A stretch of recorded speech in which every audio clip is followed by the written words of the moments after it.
और आ रहे हैं। अस्सलाम वालेकुम।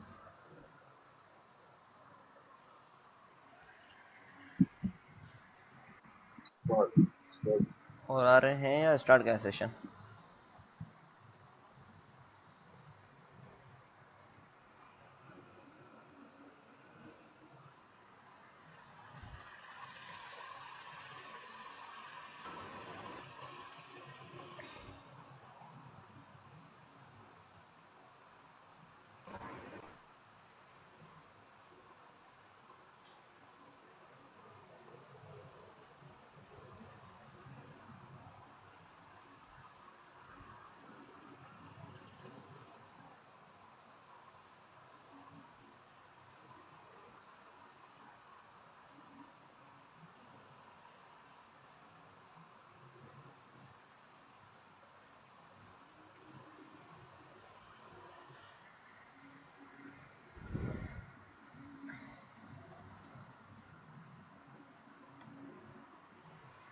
अब हम ये वाला नंबर को कर रहे हैं। कल हमने किया था एग्जाम्पल 4.3। अब 4.4 स्टार्ट कर रहे हैं। इसमें यह है कि two forces act on the road determine the resultant moment they create about the flange at O। तो यहाँ पर हमें एक रोड गिवन है या पाइप गिवन है। In other words we have to find out the resultant moment जो हमें प्रोड्यूस हो रही है about this point O. Express the result as a Cartesian vector. Cartesian vector mean we have to show the result in the form of I, J and K। ठीक है, तो हमने Cartesian vector में result को show करना है। तो हमें F1 गिवन है, F2 गिवन है और A के कोऑर्डिनेट और B पॉइंट के कोऑर्डिनेट गिवन है। तो पहले पहले हम देखते हैं A पॉइंट किस जगह पे है। तो A पॉइंट हमारे पास ये कौन सा डिस्टेंस है, y एक्सिस है। तो सिंपली ओरिजिन से इस तरफ है, तो y एक्सिस में कितना है 5j हो जाएगा। सही है, तो ये 5j हो जाएगा। सिमिलरली b पॉइंट कहाँ पर है देखा जाए तो ये पॉइंट जो b है o से नीचे भी है, इस तरफ भी है और इस तरफ भी है। तो ये x एक्सिस ये है, तो 4i देखा जाए तो x एक्सिस के पैरेलल में लाइन ये है, तो ये x एक्सिस होगा। तो this one is 4i and this one is y axis parallel to this is this point। तो ये कौन सा है 5j। ठीक है, 4i प्लस 5j और नीचे कितना है -2k। तो देखा जाए तो यही पॉइंट हमने मेंशन किए हुए हैं यहाँ पर।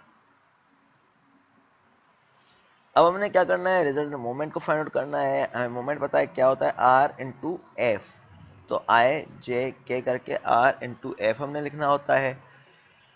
ठीक है, अब हमारे पास एक से ज़्यादा पॉइंट फोर्सेक कर रहे हैं। तो हमने पढ़ा था जो रिजल्ट मोमेंट होता है क्या होता है, sum of all moment. The result moment is the sum of all moments acting on the body. ठीक है, तो हमारे पास सारी मोमेंट हमने फाइंड आउट करनी है इस पॉइंट पे, ए पॉइंट पे, बी पॉइंट पे। तो मैंने क्या कर दिया, इसको इस तरह फॉर्मूला में लिख लिया। भले आप सेपरेटली फाइंड आउट कर लें या एक साथ करें।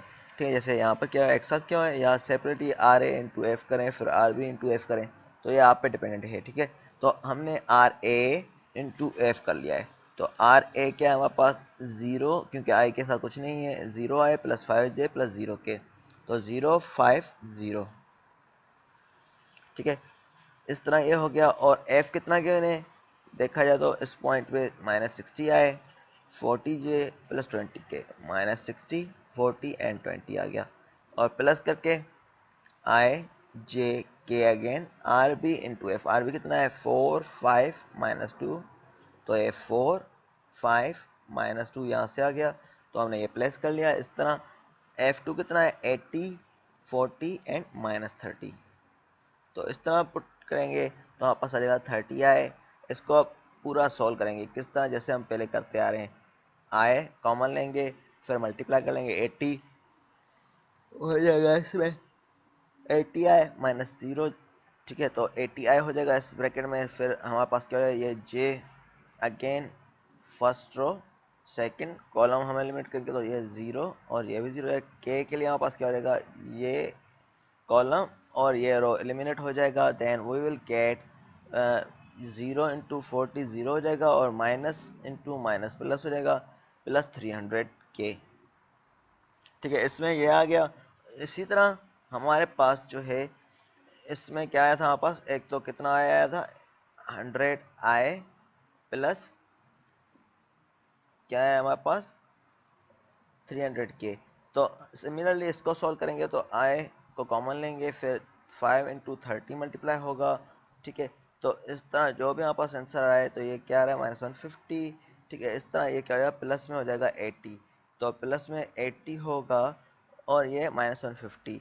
ठीक है, तो -150 से प्लस का 80 गया तो -70, वहाँ पर 100 आया था तो 100 आए -70 तो 30 आए, यहाँ से आ जाएगा। इसी तरह इसको सॉल्व करेंगे जे के लिए, then we will solve it for the cal K, then we will get this answer.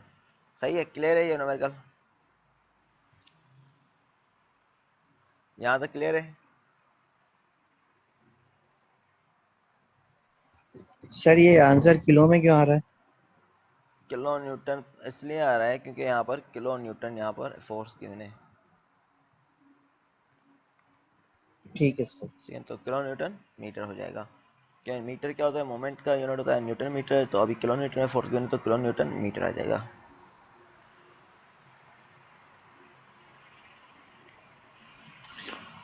अब आते हैं प्रिंसिपल ऑफ मोमेंट या वेरिगन्स थ्योरम।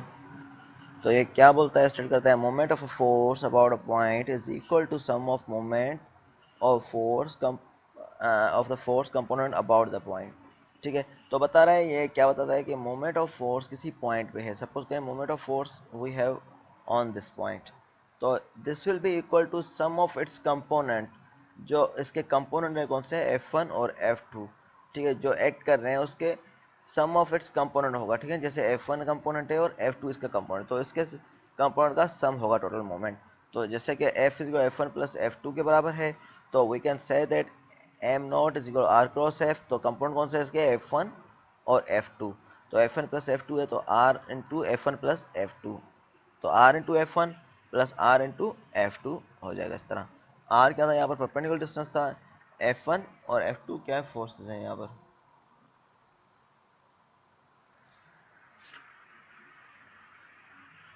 डिटरमाइन द मोमेंट, हमारे पास determine the moment of force about the point O। हमने moment find out करनी है about point O के, तो ये कैसे करेंगे।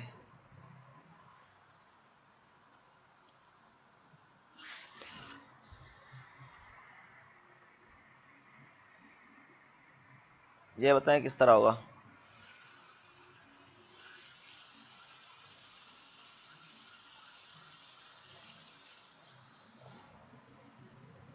सर वो उसी हिसाब से जो आपने अभी फॉर्मूला बताया था कि M not is equal to F R, जो एफ जो कि और के साथ साथ जो डिस्टेंस है हमारे पास उसको मल्टीप्लाई करते हैं। दोबारा बताएं, आवाज़ क्लियर नहीं आई।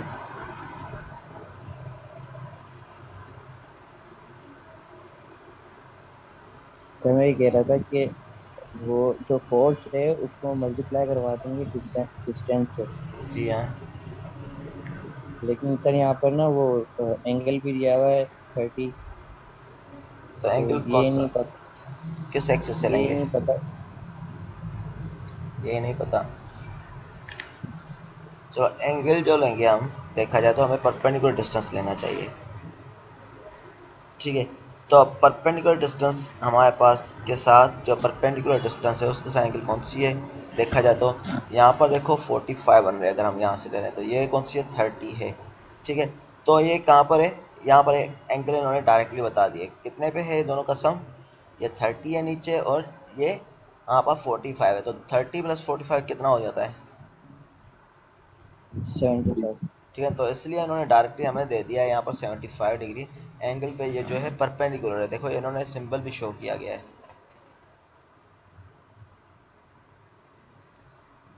ठीक है सर। ठीक है ना, तो इसलिए इन्होंने क्या किया डायरेक्टली यहाँ से ले लिया। अगर ये सिंपल नहीं गिवन होता तो फिर हम क्या करते, इसको हम इस तरह हॉरिजॉन्टल लेते, फिर हमारे पास क्या था ये परपेंडिकुलर डिस्टेंस है उससे हम माइनस करते।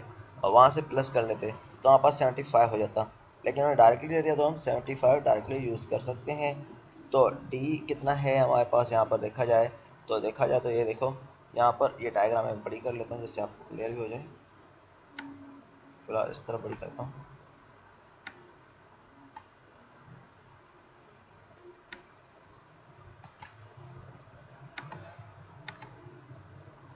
ठीक है, तो हमारे पास कौन सा है ये, अब देखो ये 30 वरना तो ये 45 ये होता है। ठीक है, तो 30 और 45 ये नीचे है उससे और ये ऊपर है, तो इन दोनों के बीच में एंगल कितना होता है। सपोज करें अगर हमारे पास ये डिस्टेंस है तो फोर्स हमारे पास कहाँ एक्ट कर रही है, देखो तो मैं पॉइंट बोलना चाह रहा हूँ क्लियर करने के लिए। डिस्टेंस हमारे पास इस तरफ है जिसका हॉरिजॉन्टल से एंगल है 30 डिग्री।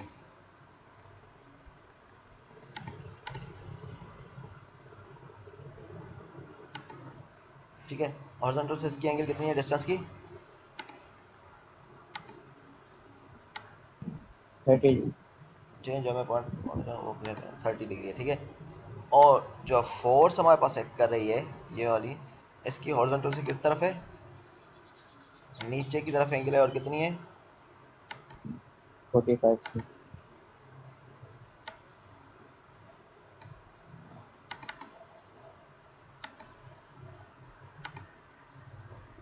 तो यहाँ 30 डिग्री था और नीचे 45 डिग्री, सही है। तो 30 प्लस 45 कितना हो जाएगा,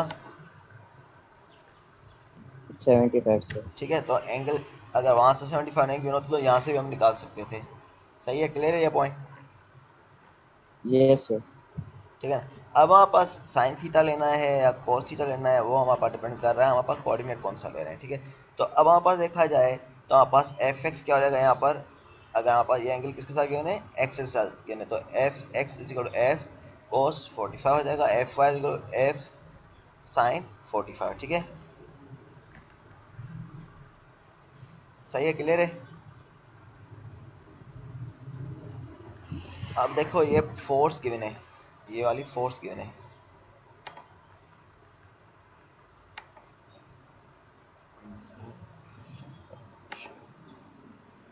तो इसका कोई ना कोई हॉरिजॉन्टल कंपोनेंट भी होगा।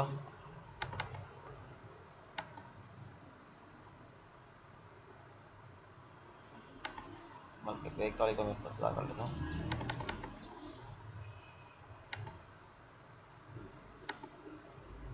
ठीक है, इसका कोई ना कोई हॉरिजॉन्टल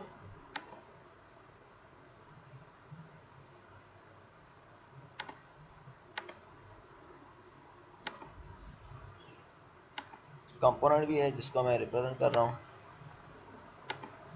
ठीक है, इसका मैं दो तरफ एरो दे रहा हूँ इसलिए क्योंकि मैं शो डिफरेंस करना चाह रहा हूँ इस एरो को उससे, और दूसरा इस तरफ भी कंपोनेंट होगा इसका।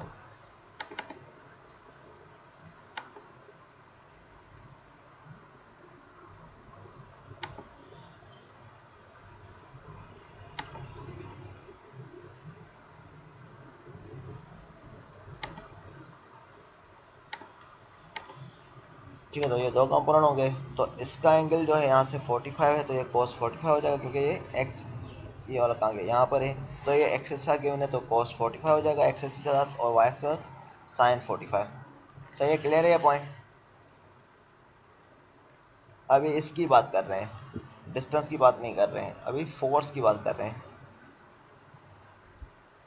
क्लियर है ये, सर एक्स एक्सिस पे साइन होगा और नहीं x एक्सिस पे नहीं। cos होगा क्योंकि ये x एक्सिस के साथ एंगल गिवन है। ठीक है सर, क्लियर है। ठीक है, सिमिलरली d के लिए भी क्या हो जाएगा हमारे पास, डिस्टेंस जो है हमारे पास, अगर हम इस तरह सॉल्व करते हैं तो दो टेक्निक है इसको सॉल्व करने की वजह से। तो अगर डी के लिए होगा तो यहाँ पर इसका भी यहाँ पर एक कंपोनेंट होगा हॉरिजॉन्टल में,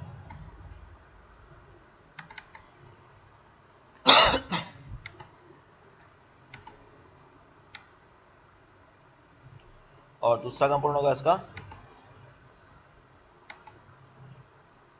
वर्टिकल में। ठीक है, तो डी का भी हमारे पास इसी तरह होगा, डी का एंगल किससे गिवन है हमें, हॉरिजॉन्टल से गिवन है। ठीक है, तो इसका क्या हो जाएगा cos 30 और यहाँ पर sin 30। सही है, यस सर। तो ये डी के लिए हो गया हमारे पास और एफ के लिए हो गया, ठीक है। तो यहाँ पर डी और एफ के लिए हमारे पास क्या है, हमारे पास आपके पास दो टेक्निक है इस नंबर को सोल्व करने के लिए। तो हमारे पास क्या करेंगे, तो हमारे पास moment is equal to summation of moment about, ठीक है, दैट पॉइंट, ठीक है। अगर हम एक्स एक्सिस पे फोर्स ले रहे हैं तो डिस्टेंस हमें कौन सा लेना है, वर्टिकल, जिसको हम बोल सकते हैं 3 sin 30, ठीक है। वाई एक्सिस का डिस्टेंस ले रहे हैं अगर हॉरिजॉन्टल फोर्स ले रहे हैं, अगर हम ये फोर्स ले रहे हैं 5 cos 45, तो हमें डिस्टेंस कौन सा लेना चाहिए, परपेंडिकुलर डिस्टेंस लेना चाहिए, यही हमने पढ़ा है। जी सर। सही है। तो हमारे परपेंडिकुलर डिस्टेंस कौन सा है, डी sin 30 डिग्री। और अगर मैं वर्टिकल फोर्स ले रहा हूँ तो डिस्टेंस कौन सा होना चाहिए, अगर ये मैं फोर्स ले रहा हूँ तो, फिर 3 cos 30। ठीक है, 3 cos 30, cos 30 आ जाएगा। ठीक है। तो 3 cos 30, तो हम देख लेंगे मोमेंट किस तरह पॉजिटिव है नेगेटिव है, ठीक है। इस तरह हमारे पास ये पूरे को सोल्व करेंगे तो हमारे पास जैसे कि हम ले रहे थे फोर्स, जब ले रहे थे 5 cos 45, तब हमारे पास ये ले रहे थे 3 sin 30, तो हमने इनको मल्टीप्लाई कर लेंगे 5 cos 45 इंटू 3 sin 30, और प्लस हमारे पास क्या हो जाएगा, देखा जाए मूवमेंट दोनों एक ही तरफ प्रोड्यूस कर रहे हैं, इसी तरफ ही, ठीक है। तो हमारे पास 5 sin 45, तो अब क्या होगा, ऊपर 3 cos 30 है, तो 3 cos 30 से मल्टीप्लाई कर लेंगे। इस तरह आप कर सकते हैं, एक तो टेक्निक ये है। तो 14.49 किलो न्यूटन मीटर, जैसे हम पहले करते आ रहे हैं, ठीक है। दूसरी टेक्निक क्या है इस न्यूमेरिकल को सॉल्व करने के लिए, तो आपने simply moment arm find out करना है। तो वो किस तरह आएगा, टोटल हमें डिस्टेंस गिवन है, कितना गिवन है, 75, ठीक है। तो इसका परपेंडिकुलर डिस्टेंस गिवन है। दूसरी टेक्निक ये है कि हमारे पास 75 गिवन है, तो 3 sin 75 कर लेंगे तो 2.898 आंसर आ जाएगा। और हमें पता है मोमेंट जो एफ डॉट डी है उसको आपस में मल्टीप्लाई कर लें तो सेम वे से आंसर आ जाएगा। सही है, ये भी मेथड क्लियर हो गया। सर ये 75 वाला दोबारा दोहरा दिएगा कि हम साइन 75 ले अब रहे हैं देखें, और किस यहाँ पर देखिए परपेंडिकुलर डिस्टेंस दिया हुआ है, किस एक्सिस से गिवन है, इंक्लाइंड एक्सिस से, ठीक है। ये भी इंक्लाइंड है, ठीक है। तो हमारे पास ये वाला कौन सा है, इस तरफ है। तो हमें पड़ा है एफ डी साइन थीटा होता है। तो हमारे पास साइन थीटा के लिए हमारे पास क्या हो गया, F dot D, D sine theta हमने फाइंड आउट कर लिया क्योंकि इसका वर्टिकल कंपोनेंट हमने फाइंड आउट करना था। तो डी साइन थीटा है, तो डी ये है और एंगल साइन थीटा है, दूसरे एक्सिस से गिवन है, देखा जाए तो डिस्टेंस इस तरफ है और एंगल नीचे वाले एक्सिस से गिवन है 75। तो इसलिए डी साइन 75, क्योंकि ये आपस में एंगल जो परपेंडिकुलर है उनसे ये गिवन है, तो डी साइन 75 हो जाएगा, ठीक है। तो डी कितना है, 3 साइन 75 आ गया, तो ये 2.898 आ गया। तो मोमेंट में पता है एफ डॉट डी है, तो इन दोनों को आपस में मल्टीप्लाई कर लेंगे। सही है, क्लियर है अब। सर सिर्फ ये एफ का बता दीजिएगा कि जब हमने इस जगह पे सिर्फ 5 क्यों लिखा, वो इसके साथ कोई साइन कुछ क्यों नहीं आया। किस में, दूसरे में इसलिए क्योंकि ये सिंपली उसी एक्सिस पे है। अब देखें ये आपस में, ये एक हॉरिजॉन्टल एक्सिस है, ये वर्टिकल एक्सिस है। तो ये एक वर्टिकल एक्सिस पे है, इसकी एंगल जो बनी हुई थी डी की, या जिसकी भी एफ के साथ लेना या डी के साथ, तो वो 75 बनी हुई है। जो इंक्लाइंड डिस्टेंस है, एंगल है, वो 75 एक के साथ बन रही है, दूसरा उसके पैरेलल है, ठीक है। तो इसलिए हमने क्या किया, एक के साथ एंगल लिया है, दूसरे के साथ एंगल नहीं लिया है इस न्यूमेरिकल में, क्योंकि ये आपस में परपेंडिकुलर बन गया। देखा जाए तो, देखा जाए ये यहाँ पर है तो दूसरा इसके बिल्कुल परपेंडिकुलर है, तो एक में एंगल बन रहा है, दूसरे में 0 है, तो इसलिए 90 डिग्री है तो 91 होता है, इसलिए हमने इस तरह कंसीडर किया है। सही है, क्लियर है। Yes sir. इसी तरह से एक और न्यूमेरिकल है, force F act at the end of angle bracket, ठीक है। तो फोर्स एफ एक्ट कर रही है end of the angle bracket पे। Determine the moment of force about point O, हमें moment of force about point O find out करना है, जबकि फोर्स एक्ट कर रही है एंगल ब्रैकेट पे यहाँ पर, ठीक है। तो अब हमारे पास किस तरह करेंगे, ये भी इजी में करें, हॉरिजॉन्टल और वर्टिकल कंपोनेंट मोमेंट, इसको क्या करेंगे, ड्रा कर लेंगे। इसका हॉरिजॉन्टल कंपोनेंट क्या होगा, क्या होगा एफ का, कौन बताएगा।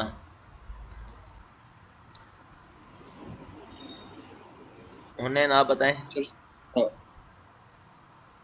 फिर सवाल रिपीट करेंगे इसको। मैं ये पूछ रहा हूँ, ये वाली फोर्स गिवन है, इसका हॉरिजॉन्टल कंपोनेंट क्या होगा?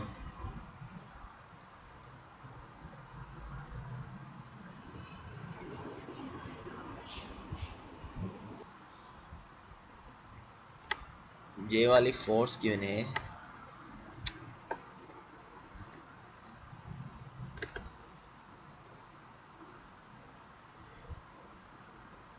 ठीक है, इसका हॉरिजॉन्टल कंपोनेंट क्या होगा?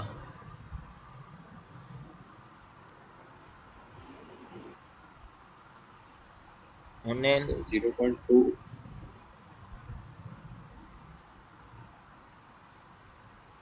क्वेश्चन पूछे तो लोग गायब हो जाते हैं।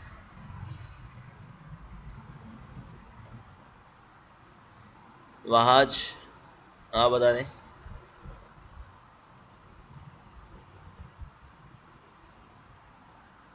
Yes sir. बताएं एफ का हॉरिजॉन्टल कंपाउंड क्या होगा?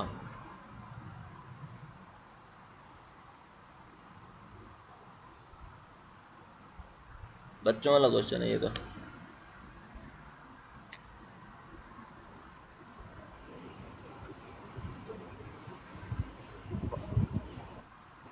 नहीं पता? No sir. उन्हें ना बताएं।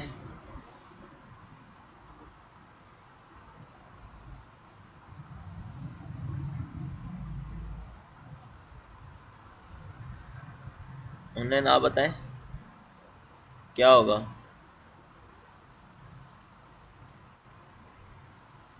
अब्दुल्ला राज पर आप बताएं।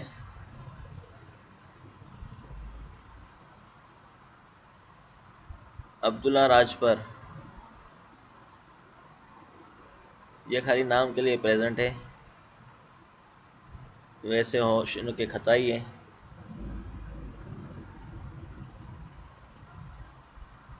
मलिक अली शाह,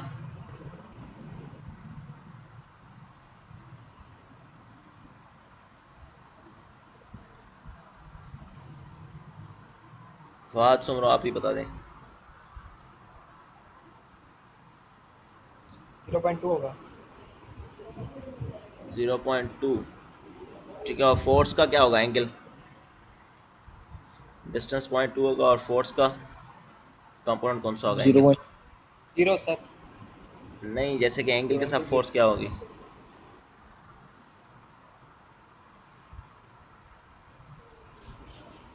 400। 400 बस, सिंपली 400 आएगा। आतिफ रसूल, आप बताएं। और सर मल्टीप्लाई होगा ना इससे। चलो आतिफ रसूल, आप बताएं।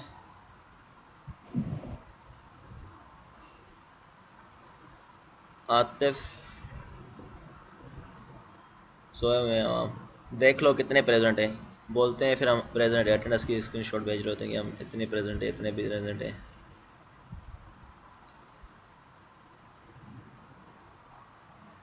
अब्दुल्ला आप ही बता दें, अब्दुल रहमान आप बता दें। सर फोर्स 400 होगी और जो एंगल होगा वो sin 30 होगा और 0.2 उसके हॉरिजॉन्टल से सही हमारे। है। तो ये बच्चों वाला एक क्वेश्चन था, इतना तो मुश्किल था नहीं, जो लोग बता रहे नहीं थे। प्रेजेंट होते ही नहीं है, सोए हुए होते हैं, फिर बोलते हैं कि हमें आता ही नहीं है, ऐसे ही फेल हो जाते हैं, टीचर फेल करता है। ठीक है ना? तो सही कहा आपने। 0.2 क्या है? वर्टिकल डिस्टेंस है, और इसके कंपोनेंट हम देख रहे होते हैं, तो एंगल किसके साथ बनी है? ये वर्टिकल एक्सिस के साथ बनी है, तो हॉरिजॉन्टल के साथ कौन सा हो जाएगा? sin 30। तो 400 sin 30 इंटू 0.2, और इसी तरह हमारे पास एक वर्टिकल कंपोनेंट के लिए क्या हो जाएगा? 0.4 इंटू cos 30, f cos 30। ठीक है, तो हमारे पास दोनों को ऐड कर लेंगे, तो इस तरह हमारे पास क्या हो जाएगा? ये मूवमेंट आ जाएगा। ठीक है, तो हमारे पास एक टेक्निक वो थी, तो दो टेक्निक है हमारे पास। ठीक है, तो सॉल्यूशन इसका ठीक है।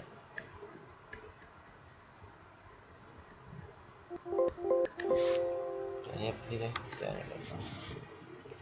ठीक है, तो इस तरह ये हमारे पास आ जाएगा। मूवमेंट हम प्रेडिक्ट करते हैं किस डायरेक्शन में, तो इस तरह हमारे पास आंसर आ जाएगा, जैसे हमने एज्यूम किया था। ठीक है। सर आपने अभी कहा कि इनको ऐड कर देंगे, तो सर यहाँ पर सब्ट्रैक्ट हो रहा है, अब इसकी वजह। सब्ट्रैक्ट इसलिए हो रहा है क्योंकि हम मोमेंट जो है कंसीडर कर रहे हैं किसी एक डायरेक्शन में, ठीक है। तो हम देख रहे हैं मोमेंट जो whether we are taking positive clockwise और काउंटर क्लॉकवाइज। तो इसने काउंटर क्लॉकवाइज पॉजिटिव लिया है, ठीक है ना। तो अब हम देख रहे हैं कि मोमेंट किस डायरेक्शन में प्रोड्यूस होगी, तो वो भी साथ में हमने देखना होता है, ठीक है। तो अब हमारे पास देखें तो ये वर्टिकल पॉइंट है, यहाँ से नीचे तरफ मूव कर रहे हैं, तो फोर्स ये है, ठीक है। तो ये फोर्स एक कर रहे हैं, तो ये किस तरफ रोटेट कर रहे हैं इसको, काउंटर क्लॉकवाइज, सही है। Yes sir. तो इसलिए ये पॉजिटिव आ जाएगा। और सिंपली जो दूसरा पॉइंट में हमने किया हुआ है ड्रा, तो वो यहाँ पर है, यहाँ से फिक्स्ड हो, यहाँ से फोर्स लग रही है, तो ये किस तरफ रोटेट करेगा इसको, अगर यहाँ से फिक्स्ड है, अगर फोर्स यहाँ लग रही है तो ये किस तरफ रोटेट करेगा, क्लॉकवाइज सर। ठीक है। तो इसलिए हमने एक पॉजिटिव लिया है, ये वाला नेगेटिव लिया है, ठीक है सर। सही है। और दूसरा मेथड है इसका हमारे पास, एक मेथड ये था, दूसरे मेथड में क्या है हमारे पास, आर जो पॉइंट है इसका डिस्टेंस पे जो जो है हमारे पास उसके आई और जे कंपोनेंट लिखने हैं। जैसे कि ये कौन सा है, वाई एक्सिस में 0.2 जे और 0.4 आए, तो 0.4 आए, और ये वाई एक्सिस में नीचे की तरफ है तो 0.2 जे हो जाएगा माइनस 0.2 जे। तो सिमिलरली एफ क्या हो जाएगा हमारे पास, इसका कंपोनेंट निकालेंगे, कौन सा, एफ कोस, एफ साइन 30 आई प्लस एफ कोस 30 जे, ठीक है। तो इस तरह हमारे पास कंपाउंड आ जाएंगे, ठीक है। तो ये नीचे की तरफ है, एक्स एक्सिस पॉजिटिव होगा, वाई एक्सिस नेगेटिव होगा, तो आप इस तरह लेंगे, तो 4 साइन 30 आई माइनस 400 कोस 30 जे। तो आप इनको सोल्व करेंगे तो आपको ये कंपाउंड मिल जाएंगे। फिर M not is equal to R cross F लेंगे, तो आई जे और के, आर क्या हमारे पास 0.4 माइनस 0.2 और 0, सिमिलरली एफ क्या है 200 माइनस 346 इंटू बल्कि 0। तो इस तरह हम सॉल्व करेंगे तो हमें आंसर मिल जाएगा। तो ये एक वेक्टर एनालिसिस का मेथड है, अगर आपको पूछा जाए वेक्टर एनालिसिस से फाइंड करें तो फिर यही मेथड अप्लाई करना होगा, वरना है तो आपके पास लीनियंसी होगी, जो भी मेथड करें, या स्केलर एनालिसिस से करना हो तो ये भी कर सकते हैं, सही है। ठीक है सर, वो क्या बोलते हैं, स्केलर वाला आसान था सर। हाँ स्केलर वाला आसान है, और वेक्टर में हम डायरेक्शन बता रहे हैं किस तरफ है, इसलिए थोड़ा मुश्किल हो रहा है। तो इसके लिए प्रैक्टिस प्रॉब्लम ये वाले हैं,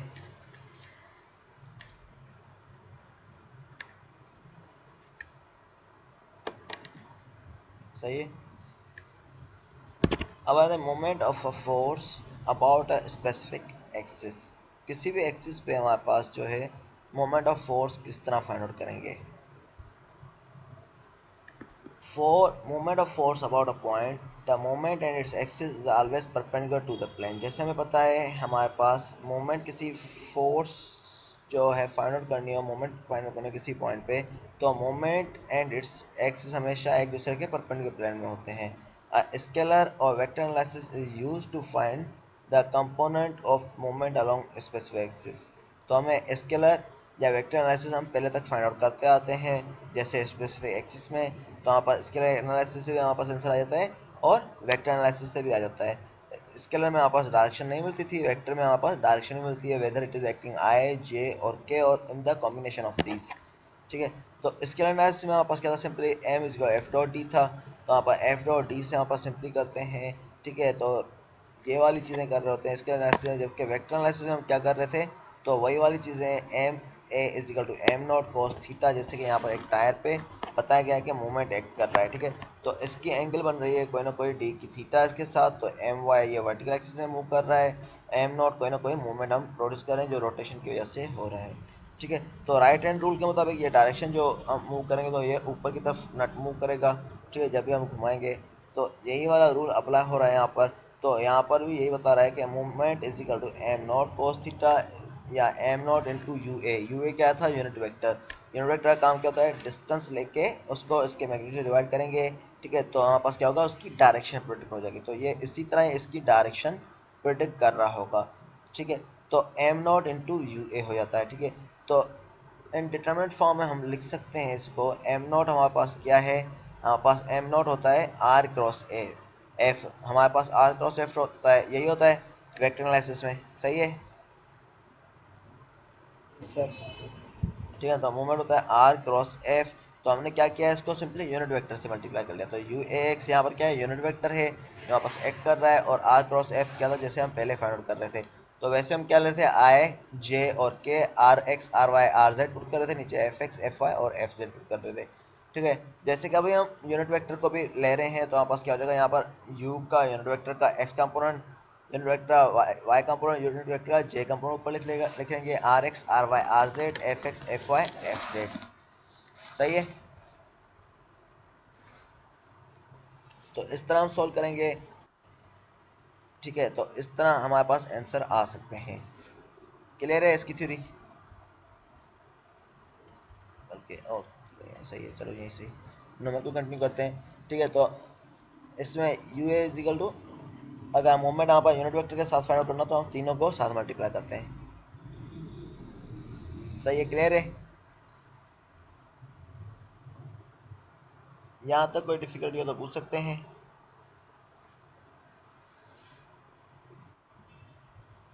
सर यहीं तक रहने दें, क्योंकि पहले जो अभी हमने प्रिंसिपल ऑफ मोमेंट भी पढ़ा है और उसके न्यूमेरिकल्स भी देखे हैं, तो ये मोमेंट ऑफ फोर्स ज़्यादा हो जाएगा, इसलिए ये अभी थोड़ा सा ना हार्ड लग रहा है।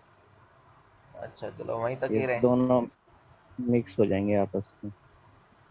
सही। तो बस फिलहाल यहीं तक हो। चलें सही है। यस सर सही। वैसे फाइन जो मिड टर्म होगा उसमें 4 चैप्टर तक की होगा। ठीक है ना?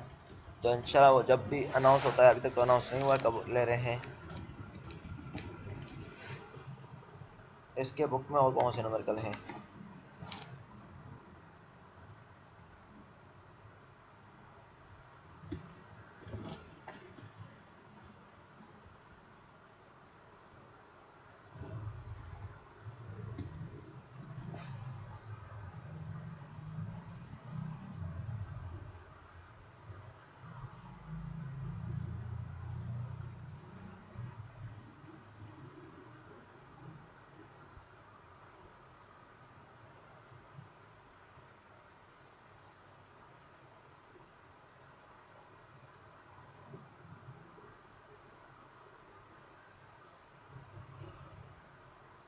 और एलएमएस चेक कर लिया था?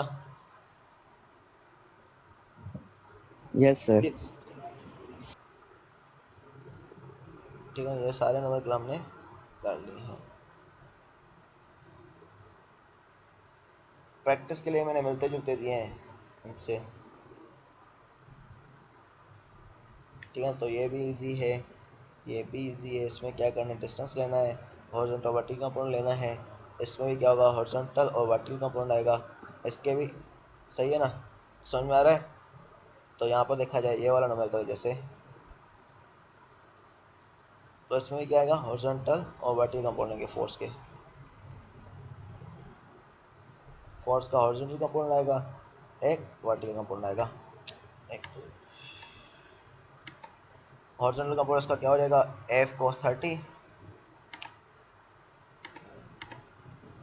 और एफ साइन 30। इस तरह एंगल जो लेंगे वर्टिकल के लिए जो है हमारे पास हॉरिजॉन्टल लेंगे डिस्टेंस, और सिमिलरली हॉरिजॉन्टल के लिए वर्टिकल डिस्टेंस लेंगे। वर्टिकल कौन सा हो जाएगा, 0.3 कोस 45, बल्कि साइन 45 हो जाएगा।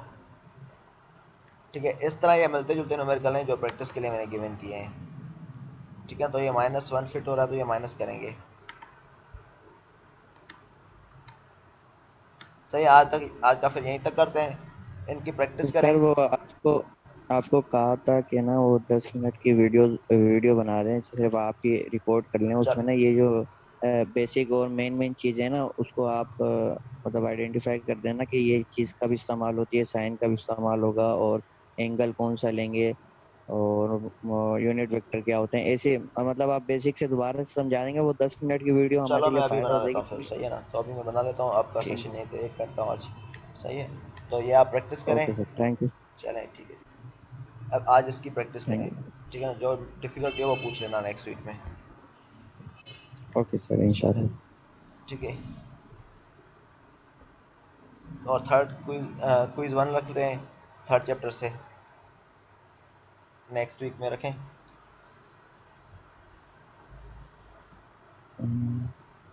2 से रख दें सर? 2 से रखें, चलो 2 2 से रखते हैं। नेक्स्ट वीक में रख लेते हैं